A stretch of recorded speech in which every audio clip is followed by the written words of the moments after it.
एक नौजवान लड़का जिसका नाम होता है श्याम, जो कि गांव गांव खेड़े से इधर उधर से दूध जमा कर कर शहर में बेचने जाया करता था। अब वह जिस शहर में दूध बेचने जाया करता था, वह परिवार में 5 लोग रहते थे। एक सालू का भाई और उसकी भाभी और उसकी मम्मी और पापा, कुल मिलाकर 5 लोग रहा करते थे। अब श्याम वहाँ शहर में रोज दूध बेचने जाया करता था। तो वह वहाँ की जिस घर में दूध देता, वहाँ की जो छात्रा थी जिसका नाम था सालू, वह बीए फर्स्ट ईयर में पढ़ाई करती थी। अब वह श्याम से अब उसके घर वाले भी दूध लेने के लिए सालू को ही भेजा करते थे। क्योंकि जो श्याम था, वह जब उसके घर वाले सालू सालू के घर वाले जब दूध लेने आते थे, तो वो उन्हें पानी वाला दूध देता था। और जो सालू जब दूध लेने आती थी, तो वो किसी तरह से लड़ झगड़ कर श्याम से प्योर वाला दूध प्योर वाला दूध ही ले लेती थी। इसलिए उसके घर वाले भी अब सालू को ही दूध लेने भेजा करते थे। अब एक दिन सालू को अपने कॉलेज के लिए लेट हो रहा था। अब जो श्याम है, वह सालू से हमेशा जब वो दूध लेने आती थी, तो वो उसे उसे दूध थोड़ी देर के बाद ही देता था। क्योंकि वो जब तक उससे थोड़ी बातें नहीं कर लेता था, जब तक वो उसे दूध भी नहीं देता था।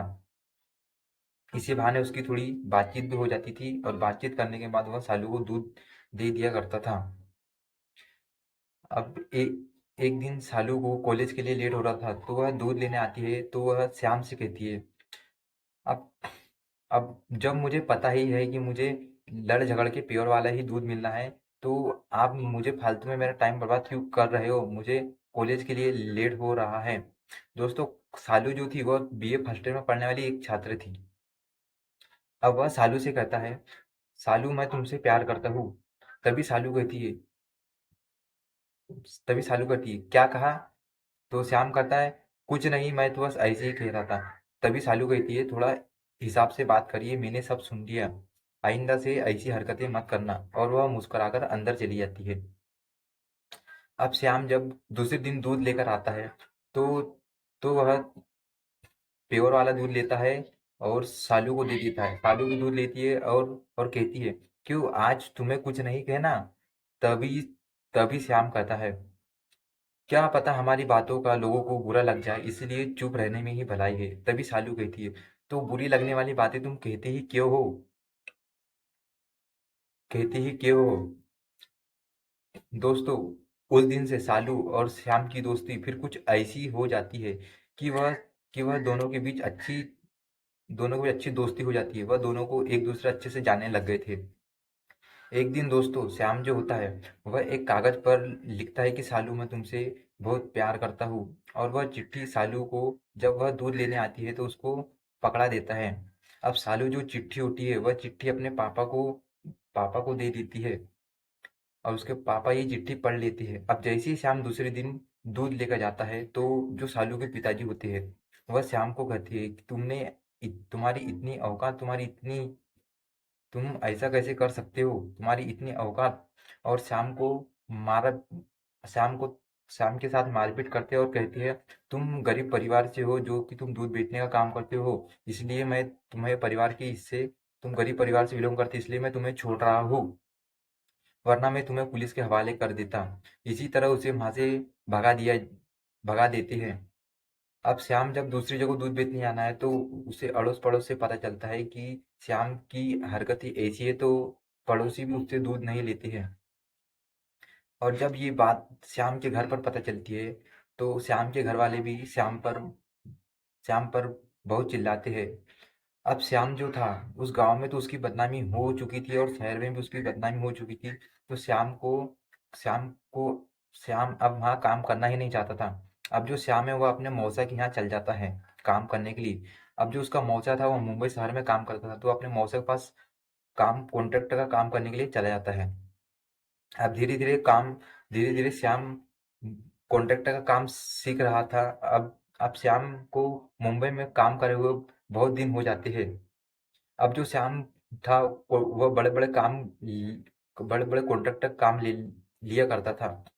अब एक दिन वह ऐसे घर में काम करने जाता है, जहाँ जहाँ उसे सालू नजर आती है। जब वह वहाँ काम कर रहा था, तो उसे सेम टू सेम सालू के समान ही एक लड़की दिखाई देती है। तो वह जो श्याम था वह उसे बस निहारे ही काम बस उसे देखे ही जा रहा था। वह सोच रहा था कि यही मेरी सालू है या नहीं, क्योंकि क्योंकि जो लड़की थी वह देखने में सेम टू सेम सालू के समान ही दिखाई दे रही थी। उसकी बातें भी वैसी थी और उसकी शक्ल भी सालू से मिलती जुलती ही थी। बस फर्क सिर्फ इतना था कि ये जो सालू है यह गरीब दिख रही थी, और जो मेरी सालू थी वह अमीर थी। अब वह उसे दिन भर देखे ही जा रहा था। अब वो हैरानी में था कि शायद ये मेरी वही सालू है या नहीं। अब किसी तरह से शाम हो जाती है और श्याम अपने घर वापस आ जाता है। लेकिन जब श्याम दूसरे दिन वही जगहों पे काम करने जाता है तो उसे वो सालू फिर से दिखाई देती है। तो तभी श्याम उसे दिन भर निहारते रहता है। अब अब श्याम से एक दिन रहा नहीं गया। तभी वह उस लड़की से पूछ लेता है कि तुम्हारा नाम क्या है। श्याम कहता है तुम्हारा नाम सालू है क्या। वह लड़की कहती है नहीं, मेरा नाम सालू नहीं है।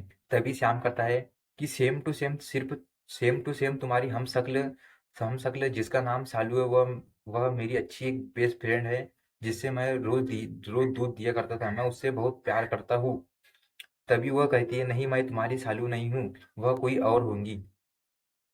अब इतना कहने के बाद श्याम अपने काम में लग जाता है। लेकिन फिर तीसरे दिन श्याम और उसी जगह पे काम करता है, क्योंकि श्याम का जो काम था वह 15 दिनों का था। और फिर श्याम और उस दोनों में अब धीरे धीरे कुछ बातें होने लगी थी। अब जो श्याम है उस लड़की के सामने सिर्फ सालू सालू की ही बातें किया करता था। अब जो लड़की थी वह एक दिन उससे कहती है कि तुम्हारे सामने मैं इतनी खूबसूरत लड़की खड़ी हूँ और तुम मेरे मेरे होते हुए तुम बात बात किसी और की कर रहे हो।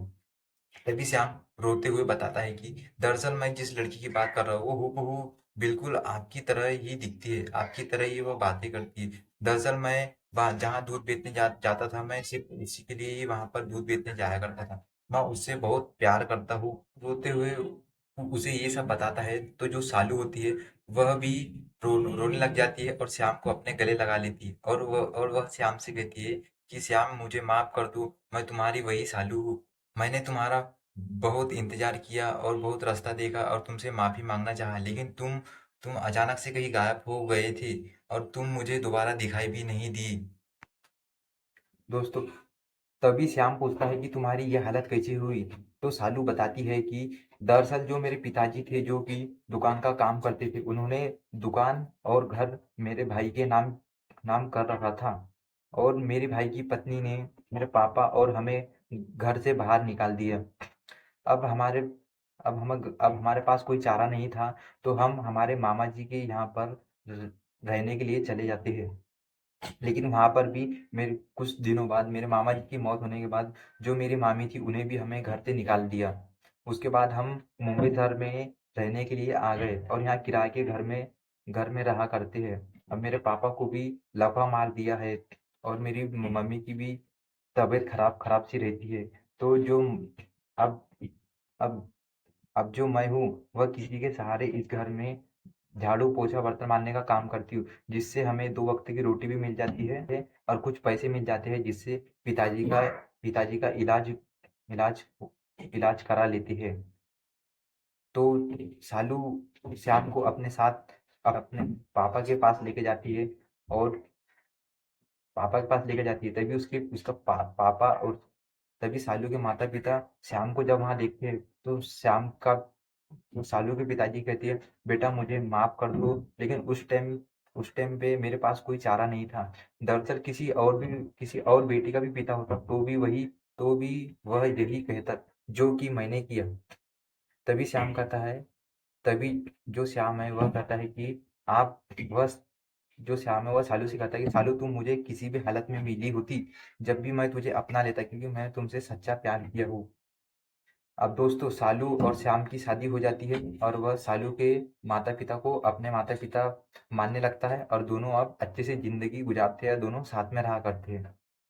दोस्तों जो श्याम था उसने तो सालू को किसी भी हालत में थी सालू, लेकिन जब भी उसने अपना लिया। दोस्तों अगर अगर सालू की जगह श्याम की हालत ये होती तो क्या सालू उसे अपना लेती? कमेंट करके जरूर बताइएगा। दोस्तों ऐसी ही बेहतरीन कहानी के लिए हमारे चैनल को सब्सक्राइब कीजिए। फिर मिलेंगे अगली एक नई कहानी के साथ। जब तक के लिए जय हिंद, जय भारत।